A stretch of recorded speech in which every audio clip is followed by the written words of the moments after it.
साम्यावस्था क्या है? ये बहुत इंपॉर्टेंट टॉपिक है इंटर की केमिस्ट्री के लिए, स्पेशली चाहे वो 11th हो या 12th हो। 11th में भी कई सारे ऐसे चैप्टर्स हैं जैसे रासायनिक साम्य और आयनिक वियोजन, ये दोनों चैप्टर्स। उसके बाद में थर्मोकेमिस्ट्री और कई सारे चैप्टर्स हैं जिसमें ये साम्यावस्था यूज होता है। और 12th में भी आप देख ही रहे हैं। पहले हम साम्यावस्था जानने की कोशिश करेंगे, साम्यावस्था होता क्या है। तो इससे पहले साम्यावस्था को जाने, उससे पहले हमें जानना होगा कि उत्क्रमणीय और अनुत्क्रमणीय प्रक्रम यानी अभिक्रियाएं क्या होती हैं। ऐसी अभिक्रियाएं जो अभिकारक से उत्पाद और उत्पाद से अभिकारक में परिवर्तित होती हैं, उन्हें उत्क्रमणीय अभिक्रिया कहते हैं। परंतु ऐसी अभिक्रियाएं जो अभिकारक से उत्पाद बनाती हैं परंतु उत्पाद से पुनः अभिकारक में परिवर्तित नहीं होती, उन्हें अनुत्क्रमणीय अभिक्रिया कहते हैं। जैसे पोटेशियम क्लोरेट 2KClO3 यह ताप की उपस्थिति में टूट जाता है 2KCl+3O2 में।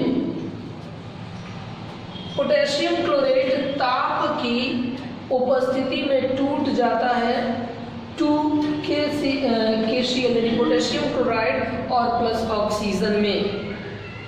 यह अभिक्रिया एक अनुत्क्रमणीय अभिक्रिया है, क्योंकि एक बार पोटेशियम क्लोरेट अगर पोटेशियम क्लोराइड और ऑक्सीजन में टूट गया तो पुनः वो वापस पोटेशियम क्लोराइड में परिवर्तित नहीं हो सकता है। अतः हम कह सकते हैं यह एक अनुत्क्रमणीय अभिक्रिया है। इस पर साम्य की अवस्था नहीं आती है। परंतु अगर हम बात करते हैं हाइड्रोजन आयोडाइड की, तो हाइड्रोजन आयोडाइड ताप की उपस्थिति में टूट जाता है हाइड्रोजन प्लस आयोडीन में, हाइड्रोजन और आयोडीन में। और वापस अगर हम ताप को कम कर लें तो ये दोनों मिलकर के और फिर से बना देते हैं हाइड्रोजन आयोडाइड। तो इस रिएक्शन में अभिकारक से उत्पाद और उत्पाद से पुनः अभिकारक प्राप्त होता है। तो यह एक उत्क्रमणीय अभिक्रिया है। तो फर्स्ट क्लियर हो आपको कि अभिक्रियाएं दो तरह की होती हैं, अनुत्क्रमणीय और उत्क्रमणीय। चलिए हमें पढ़ना है साम्यावस्था, तो हम बात करते हैं उत्क्रमणीय अभिक्रियाओं की। जब कभी भी, इससे पहले मैंने आपको बताया है द्रव्य अनुपाती क्रिया नियम। जब कभी कोई केमिकल रिएक्शन होता है यानी द्रव्य अनुपाती क्रिया नियम के अनुसार जब कभी भी कोई रासायनिक अभिक्रिया होती है तो उसमें अभिकारक की सांद्रता डिसाइड करती है केमिकल रिएक्शन की रेट को। इनमें से केमिकल रिएक्शन बहुत फास्ट होगी या बहुत धीरे होगी, ये डिपेंड करता है उसके अभिकारकों की यानी रिएक्टेंट की कंसंट्रेशन पर। जितनी ज्यादा मात्रा में अभिकारक लेंगे रिएक्शन उतनी तेज होती है, और जितनी कम मात्रा में अभिकारक लेते हैं रिएक्शन उतनी धीरे होती है। इस तरह से मान लिया जाए कि हमने 100 हाइड्रोजन आयोडाइड लिया और इसके टूटने की स्पीड यानी रेट ऑफ रिएक्शन है 10% पर सेकेंड। तो पहले सेकंड में जब हमने हाइड्रोजन आयोडाइड लिया है उस समय शुरू में ही रिएक्टेंट तो 100% है, लेकिन प्रोडक्ट आपका 0 है, कुछ भी नहीं है। लेकिन आफ्टर 1 सेकेंड ये 10% टूट जाएगा, यानी कि 100 आयोडाइड में से अभी 100 नहीं रहेगा, 10% टूटेगा। तो 10% टूटने का मतलब हुआ कि 90 हाइड्रोजन आयोडाइड रह गया और आपको मिल गया 5 हाइड्रोजन प्लस 5 आयोडीन। यानी 5 into 2 10 and 5 into 2 10, यानी 10 हाइड्रोजन और 10 आयोडीन एटम्स मिल गए। इस तरह से ये 10% टूट गया। अगले 1 सेकेंड बाद अभी इसका 10% टूटेगा। पर ध्यान रहे कि अब अभी तक इससे पहले सेकेंड में प्रोडक्ट नहीं था, तो रिएक्शन केवल एक ही डायरेक्शन में चल रही थी, और अब जबकि इसके पास में प्रोडक्ट है तो अब रिएक्टेंट से प्रोडक्ट बनेगा और प्रोडक्ट से पुनः रिएक्टेंट भी बनेगा। इस स्थिति में अगले स्टेप में यानी दूसरे सेकंड में 2 स्टेप में रिएक्शन होगी। फर्स्ट रिएक्शन होगी रिएक्टेंट टू प्रोडक्ट, यानी ये जितना है उसका 10% फिर से टूटेगा, तो अब ये 9 टूट जाएगा तो बन जाएगा 81 हाइड्रोजन आयोडाइड बचा रह जाएगा, और उसके बाद में इसका 9 तो हो जाएगा 4.5 हाइड्रोजन और प्लस 4.5 आयोडीन। ये हुआ रिएक्टेंट टू प्रोडक्ट। उसी समय प्रोडक्ट टू रिएक्टेंट भी कन्वर्ट होगा, बिकॉज ऑफ ये एक रिवर्सिबल रिएक्शन है, दोनों ही डायरेक्शन में चलेगी, दोनों एक साथ चलेगी। बट मैं आपको 2 स्टेप में इसको एक्सप्लेन कर रहा हूं, ये दूसरे सेकंड की घटना को।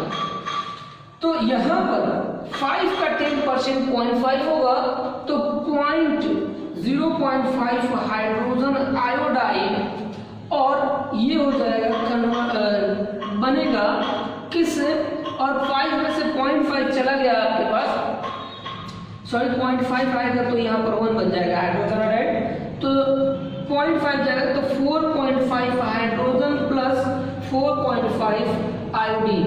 ये दोनों ही स्टेप्स, ये आपका फर्स्ट स्टेप और ये सेकंड स्टेप, ये दोनों ही सेकंड में होंगे, दूसरे सेकंड में। तो आपका दूसरे सेकंड का जो रिजल्ट बनेगा वो रिजल्ट हो जाएगा 82 hydrogen iodide reversible converting into 9 hydrogen plus 9 यहाँ पर आयोडाइड। देखिए